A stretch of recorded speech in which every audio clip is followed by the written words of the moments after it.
연구자 여러분 안녕하세요. 오늘 이 심층 해설 강의에서는 정말 흥미로운 주제를 하나 파헤쳐 보려고 합니다. 바로 전해인탈산 구리, 즉 ETP 구리 내부의 미세 구조가 어떻게 변하는지 완전히 새로운 3차원 시각으로 뜯어볼 거거든요. 특히 3D EBSD 기술을 활용해서 입자 자극 핵생성, 우리가 흔히 PSN이라고 부르는 메커니즘을 입체적으로 어떻게 규명했는지 그 생생한 과정을 따라가 보는 게 오늘 시간의 핵심 목표입니다. 본격적인 이야기에 앞서서 우리 모두가 연구실에서 한 번쯤 겪어봤을 아주 근본적인 딜레마를 하나 던져볼게요. 만약 우리가 주로 쓰는 관찰 도구들이 기본적으로 2차원 평면에 딱 갇혀 있어서 실제 부피를 전혀 인식하지 못한다면 어떨까요? 그 복잡하게 얽힌 재결정화 과정을 도대체 어떻게 정확하게 매핑할 수 있을까요? 맞습니다. 전통적인 2D 단면 관찰이 가진 이 거대한 한계. 바로 여기가 오늘 다룰 연구가 시작된 출발점입니다.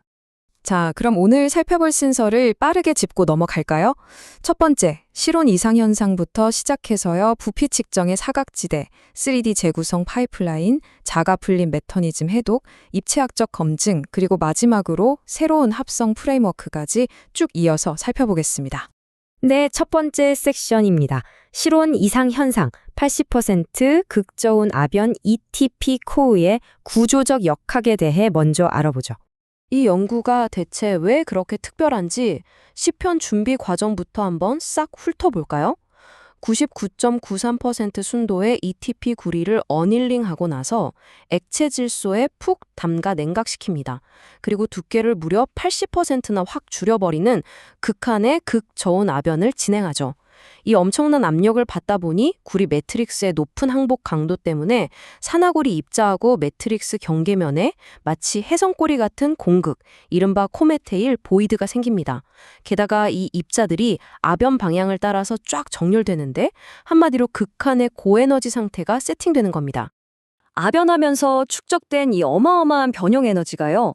놀랍게도 실온에서도 스스로 응력을 풀어버리는 자발적인 자가 풀림 현상의 훌륭한 원동력이 됩니다.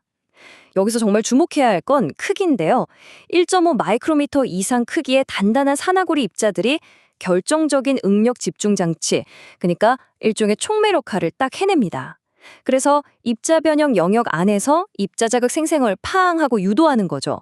사이즈가 바로 이 반응의 핵심 방아쇠인 셈입니다. 그렇다면 도대체 왜 이걸 제대로 보려면 완전히 새로운 시각적 접근이 필요했을까요? 두 번째 섹션, 부피 측정의 사각지대에서 그 이유를 짚어보겠습니다. 화면을 보면서 과거와 현재 방식을 바로 비교해 볼게요. 왼쪽을 보시면 기존의 2D EBSD는 두께 방향을 전혀 인식하지 못하죠. 이상입자 주변에서 일어나는 핵생성 동역학을 그냥 완전히 가려버려요. 반면에 오른쪽의 3D EBSD는 다릅니다. XYZ 세 축을 전부 다 꿰뚫어 보면서 방위 기울기랑 저장 에너지 분포를 아주 정확하게 매핑해냅니다. 진짜 입자 변형 영역이 어떻게 생겼는지 온전히 그 형태를 낚아채는 거죠. 세 번째 섹션입니다. 3D 재구성 파이프라인. FIB SEM에서 드림 3D까지 어떻게 갔는지 확인해보죠. 이 3차원 데이터를 얻는 과정, 정말 연구자들의 엄청난 집념이 담겨 있습니다. 1단계로 제논 이온을 쓰는 PFIB-SEM으로 100나노미터 간격의 아주 얇은 단면을 무려 150장이나 연속해서 깎아냈습니다. 자그마치 63시간이나 걸린 강행군이었죠. 그 다음 2단계로 이 슬라이스들을 정렬하고 3단계 크로핑으로 가장 신뢰도 높은 구역만 딱 잘라냅니다. 마지막 4단계로 고해상도 육면체 볼륨으로 렌더링하는 과정을 거쳤죠. 이게 바로 연구의 뼈대를 세우는 엄청난 스케일의 작업입니다.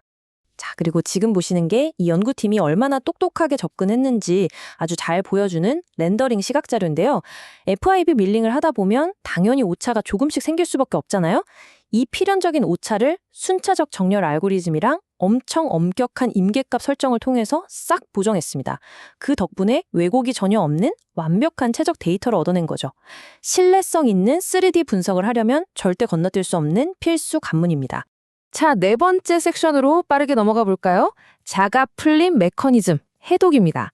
KAM, GMORD, CSRX, 그리고 DSRX까지 본격적으로 탐구해 보겠습니다.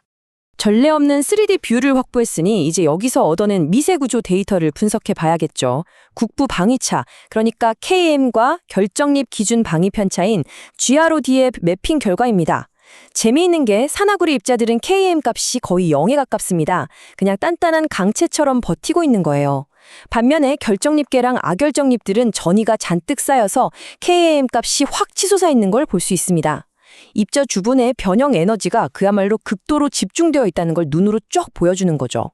이 엄청난 에너지 덩어리가 곧 일어날 재결정화의 씨앗이 됩니다.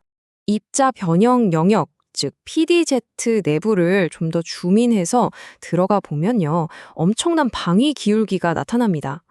저 단단한 입자를 중심으로 소각 입계와 대각 입계가 아주 빽빽하게 네트워크를 짜고 있어요. 그래프를 보시면 아시겠지만 이 입자 주변의 누적 방위차가 무려 50도를 훌쩍 넘어갑니다. 50도라니 대단하죠?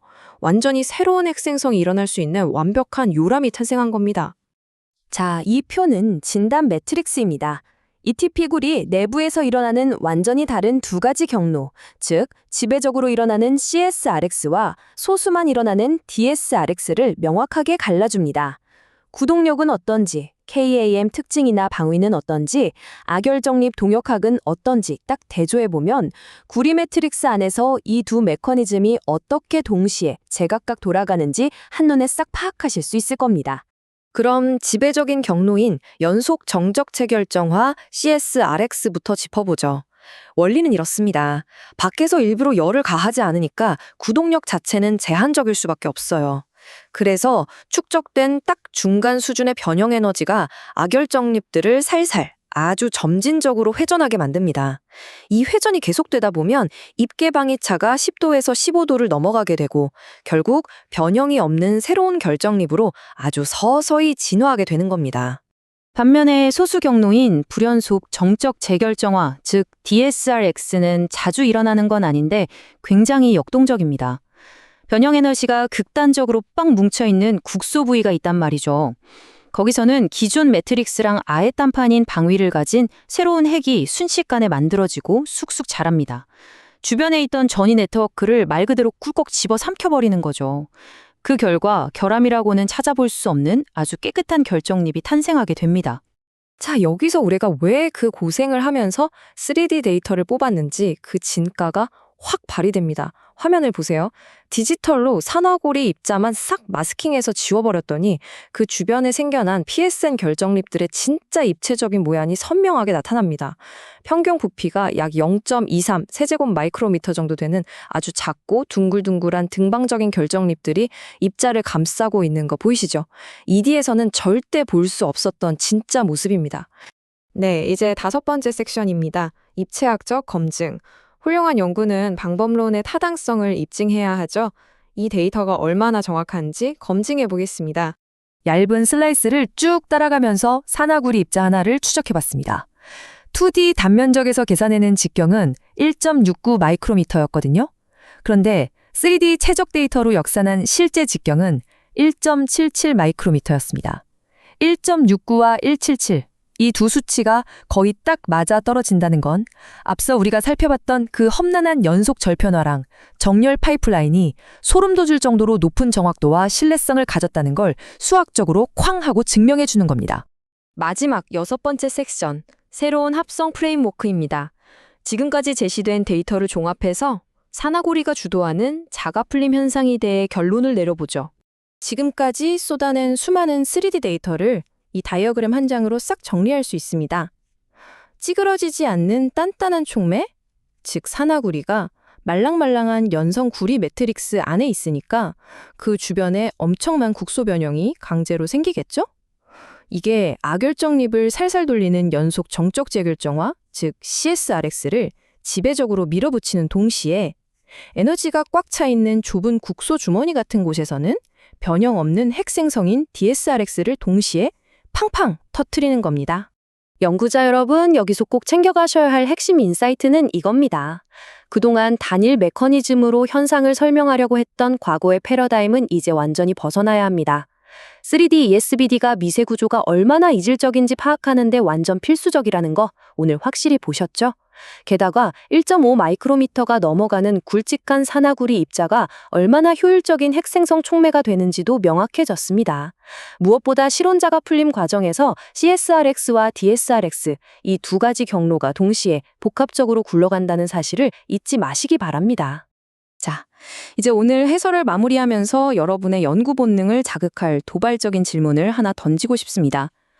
2D 평면에서는 까맣게 몰랐던 진실이 3D 부피 데이터를 열어보니까 이렇게 명백하게 드러났습니다. 그렇다면 지금 여러분의 랩에서 연구하고 계시는 다른 연성 금속이나 합금 시스템 안에는 우리가 여전히 2D라는 렌즈에 갇혀서 완전히 놓치고 있는 또 다른 거대한 동력학적 비밀이 숨어 있지 않을까요? 오늘 소개한 이 3D 최적 프레임워크가 여러분의 다음 연구에 훌륭한 돌파구와 영감이 되기를 기대해봅니다. 오늘 준비한 내용은 여기까지입니다. 함께해 주셔서 감사합니다.